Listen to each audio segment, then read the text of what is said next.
অনেক দিন পর আমাদের বাড়ির মন্দিরে গেলাম পুজো দিতে। সেদিন ছিল বৃহস্পতিবার।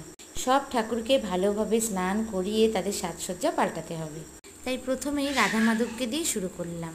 নতুন পোশাকের সাথে সাথে মালা, মুকুট, বাঁশি এসব দিয়ে তাদের সাজ কমপ্লিট হলো। তারপরে ছিল মা লক্ষ্মীর পালা।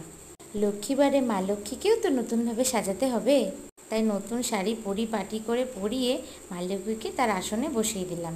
তারপরে একে একে সব ঠাকুরের আসনে এভাবে ফুল দিয়ে সাজাতে সাজাতে মহাদেবকে একেবারে ফুল বেলপাতা দিয়েই স্নান করালাম। এই হলো আমাদের বাড়ির সব থেকে বড় মা, মা শ্যামাকালী। প্রতি বছর দীপান্বিতা অমাবস্যায় মা পূজিত হন। সব ঠাকুরের তো আর মূর্তি রাখা সম্ভব না, তাই কিছু কিছু ঠাকুরের ফটোতেই আমরা ফুল জল দিই। ঠাকুরের ফলটা বানিয়ে রেখে একটা পদ্ম ফুল নিয়ে মায়ের ডান হাতে দিয়ে দিলাম। প্রথমে গোবিন্দকে, তারপর মাকে প্রসাদ নিবেদন করে আমার পুজো সম্পন্ন। সবশেষে সবার মুখ মুছিয়ে ঠাকুরের আশীর্বাদ নিয়ে আজকের ব্লগটি শেষ